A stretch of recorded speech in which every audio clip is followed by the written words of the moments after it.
واش لا فامي كي دايرين؟ صافا مزيان، كنتمنى من الله تكونوا في احسن الحالات. معكم فؤاد فليكس كالعاده بموضوع جديد. كيما وعدتكم ما كاين غير الجديد، ما كاين غير الموتيفاسيون. موضوعنا اليوم مبني على بزاف ديال لي كومونتير تحطوا لي في القناه ديالي كيطلبوا واحد جوج ابطال انني ندير لهم مقارنه. فما دخلتوش في دوك لي كومونتير وتعاودوا فما بقى فؤاد فليكس الا يجي ينفذ الطلب ديال المتابعين ديالو. هاد لي كومونتير كما كتشوفوا انا غنحطهم لكم هنا تشوفوهم باش ما تظنوش انني جايب شي حاجه من عندي. هادو واحد جوج ابطال اللي معروفين في المغرب وعندهم احترام كبير وبزاف ديال الناس كيحبوهم وعندهم الجمهور ديالهم وعندهم احترام كبير. هاد الابطال هادو طلبوني الناس انني ندير لهم مقارنه، والغريب في الامر ان الناس اللي طلبوني انني ندير لهم مقارنه من طرف هاد البطل هذا وهاد البطل هذا اللي حنا غنهضروا عليهم اليوم. فما نطولوش بزاف في الهضره، ندخلوا نشوفوا البطل الاول ديالنا او الضيف ديالنا.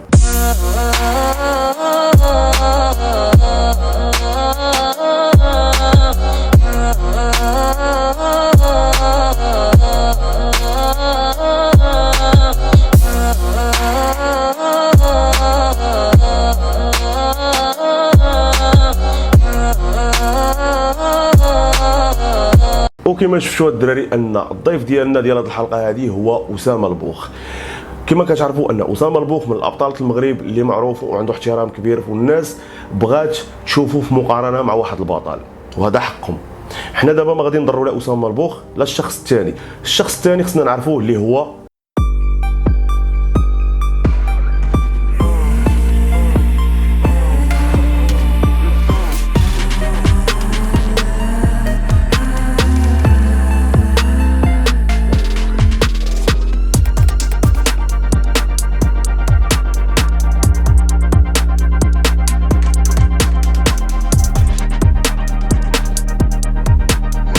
كما شفتوا الدراري ان الخصم ديال اسامه البوخ هو كمال ايج. هاد جوج ابطال هادو بجوجهم ابطال زويونين وبجوجهم ابطال عندهم احترام وبجوجهم ابطال محبوبين في المغرب وابطال كيتقاتلوا كيناضلوا يعني من اجل هذه الرياضه هذه. فاحنا ما بقى لنا الا الاحترام لهم والتقدير لهم. وفي هذه الحلقه هذه غنديروا لهم مقارنه وغتكون مقارنه مزيانه. ما نضروا حتى شي واحد. فؤاد فليكس ما غيكونش مع هذا البطل هذا وما غيكونش مع هذا البطل هذا، ولكن هنا بغيت نقول لكم واحد القضيه انني قبل ما ندير هذا التحكيم هذا وقبل ما نعطي النتيجه كاينه واحد القضيه غنقولها لكم، ان هذا الفيديو هذا وهذا المقارنه هذه النتيجه ديالها او النتيجه ديال التحكيم ديالها ما غتكونش غير ديال فؤاد فليكس، فغتكون حتى ديالكم نتوما في لي كومونتير. علاش؟ باش ما يجيوش الناس في الاخر يقول لك فؤاد ود مدينته اسامه جا منه حق فؤاد حاقد على اسامه، ولا فؤاد حق تعاطف مع كمال ايج، ولا مثلا فؤاد وراه عنده مع كمال ايج. ما عندي مع حتى شي واحد فيهم شي عداوه وما عندي مع حتى شي واحد فيهم شي مشكل. هذا بطل وكنحترمه وهذا بطل وكنحترمه على راسي، ولكن مع ذلك التحكيم غيكون بواحد الطريقه اللي هو تحكيم سري. النتيجه غتبقى عندي، ولكن بغيت الاراء ديالكم نتوما في لي كومونتير والتحكيم ديالكم في لي كومونتير، وما بغيتش العاطفه، بغيت الروح الرياضيه. فدابا ندخلوا الدراري نبداو بالكومبيتيسيون.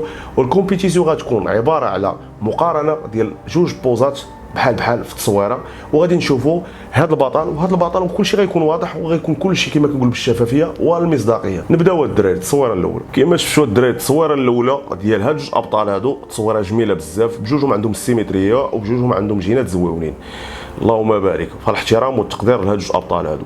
كما كتشوفوا الوضع ديال الدوبل بايسبس، هذا الوضع ديال الدوبل بايسبس فيه كمال ايج واسامه البوخ. بالنسبه للدريعتين ديالهم بحال يعني ما كاينش الكتله ديالهم بحال ما كاينش شي فرق. بالنسبه للصدر انا كنشوف كمال ايج شيئا ما صدره كبير، حجم الصدر ديالو كبير، فهنا كاينه واحد النقطه للكمال. فبالنسبه للماغناس الماغناس بحال يعني الدورسو بحال. بالنسبه للكرش يعني او الخواصر انا كنشوف ان اسامه البوخ كرشو صغيره حتى هو. وبالنسبه للفاكيوم اللي دايرها كمال ايج انا كنشوف ان حتى اسامه كيدير الفاكيوم، وان حتى اسامه كرشو ناشفه، غير في التصويره كاين الاختلاف. يعني هنا ما غاديش نطلب هذيك الفاكيوم غادي ناخذ بها نقطه اخرى، لا بالعكس. برجليهم بحال يعني الرجلين راهم بحال ما كاينش شي فرق. شايف الرجلين ديال اسامه البوخ وشايف الرجلين ديال كمال ايج، يعني ما كاينش شي فرق. هذه النتيجه ديال البوز ديال دوبل باي. ودابا الدراري غادي ندوزو البوز الثاني اللي هو دورسو اون لافو. كما كتشوفوا هنايا جوج ابطال واقفين بجوجهم ما شاء الله كتله عضليه اللهم بارك. يعني كتشوفوا اسامه البوخ كتافو دراعو اللهم بارك، نشوف ديال كرشو، الدورسو، الخصر ديالو، وحتى كمال ايت هنا كيبقى كتافو صدرو، الفاكيوم كما عهدنا بها، الخصر ديالو بجوجهم زوينين تبارك الله. مي كاين واحد الحاجه صغيره اللي هو الصدر ديال كمال ايت، انه كبير بواحد الشكل جميل بزاف. فهنا كتبقى كما كنقولوا واحد النقطه عند كمال ايت.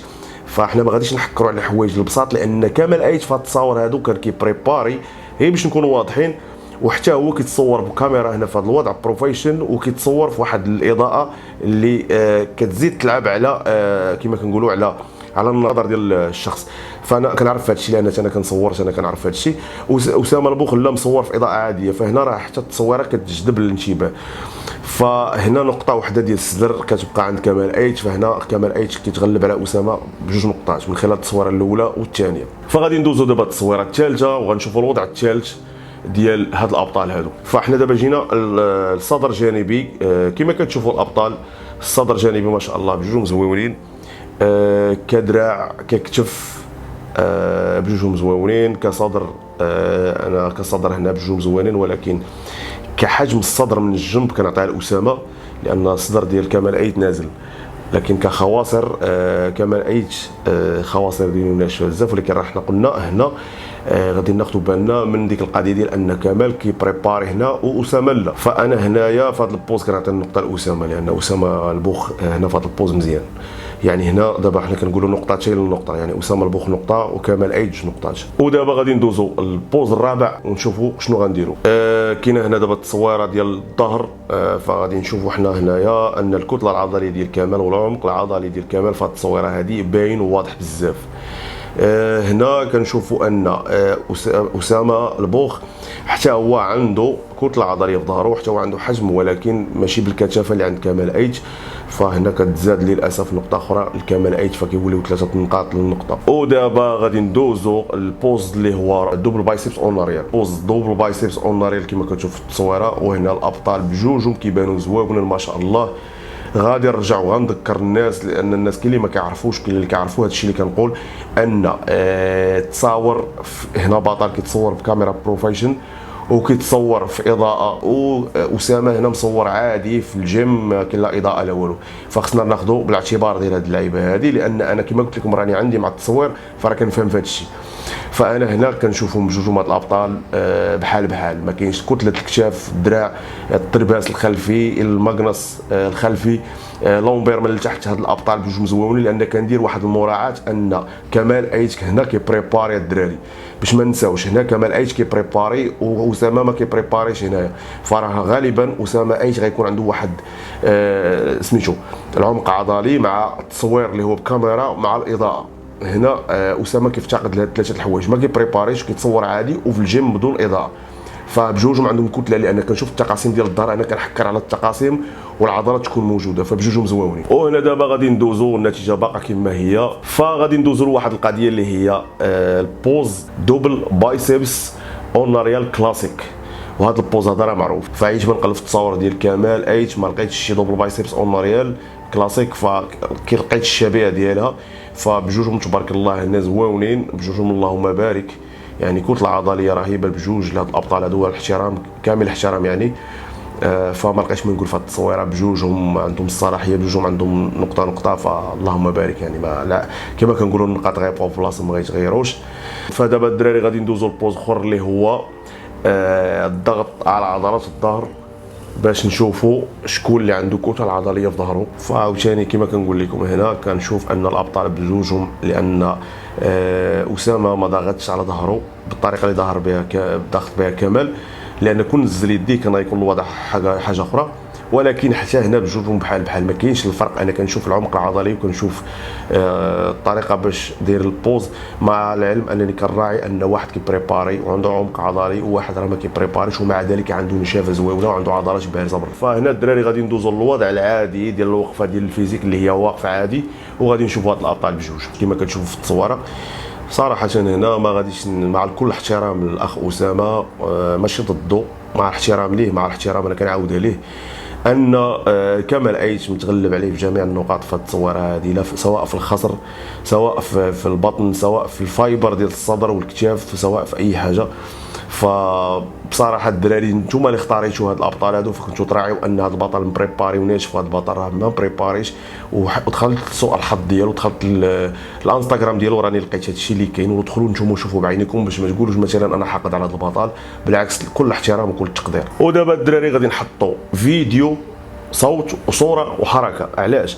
كاينه بعض الناس اللي كيقول لك تصاور فيهم ترافيك، ربما زادوا في هذه التصويره، ربما زادوا في هذه التصويره. فاحنا غنحطوا تصاور ديال هاد الابطال بجوج بنفس تقريبا الاوضاع، ونخليو الناس تركز على الفيديو كما ركزت على التصاور باش تكون كل شفافيه وكل مصداقيه. الفيديو الاول ديال اسامه البوخ.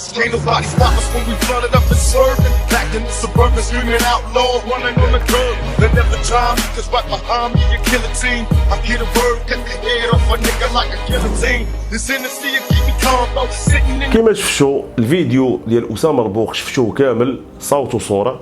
فدابا غادي ندوزو للفيديو الثاني ديال كمال عيد. نخليكم مع الفيديو.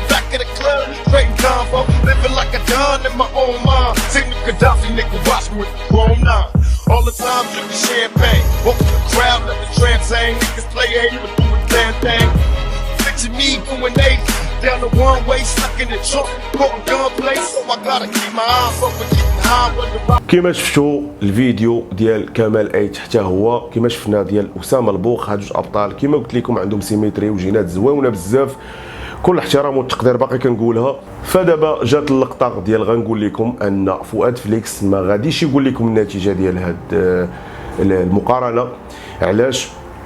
غنخليها كتحكيم سري كما قلت لكم في الاول، وغنحتاجكم نتوما في لي كومونتير تخليو لي الاراء ديالكم والتوقعات ديالكم، وشكون اللي بان لكم يستاهل وشكون اللي بان لكم ما يستاهلش. من خلال لي كومونتير ديالكم نتوما غادي ندخل انا ونقرا لي كومونتير كامل، وخا نعرف راسي نجيب ورقه والسيلو ونقيد ونشوف الغلبه لمن باش نعرف الجمهور لمن عطاها. او ميم طون غنحط عليها النتيجه ديالي انايا. وفي اول فيديو نهار الاربعاء اللي غنديرو ان شاء الله غنحط لكم في اول الفيديو قبل ما نبدا الفيديو نهضر عليه، غنحط لكم النتيجه. هذيك الساعه النتيجه غتكون مبنيه عليكم نتوما ومبنيه مني انا، باش في الاخر ما يجيش شي واحد يقول لي كنتي حاقد على هذا، كنتي حاقد على هذا. لا، انا هادشي اللي غنولي نديرو باش تكون المصداقيه في هاد القناه هذه. ومن خلال هادشي بغيتكم تحطوا لي ابطال اخرين نديرو عليهم مقارنات الدراري، باش هاد السلسله هذه حتى هي نتموتيفاو بها ونموتيفاو بها بزاف ديال الدراري، باش كلشي يولي كيتريري وكلشي يصلح العيوب اللي فيه، حتى يقدر غدا ولا بعد غدا يلقى راسو في هاد القناه في مقارنه. فهذا هو البلان الدراري، وكنتمنى من الله اني نكون كنموتيفيكم، وكنتمنى من الله اني نكون كندير شي حاجه اللي كتحرك الدراري وتحرك الرياضه شويه، لان راه نعسات مع كورونا ولي صالي كيكونوا مسدودين. فاحنا كما كنقولوا من خلال هذا الشيء كنبغيو حنا غير نموتيفيو ونحركوا بنادم. وهذا هو البلان الدراري، وكنتمنى من الله يخليكم على خير الدراري.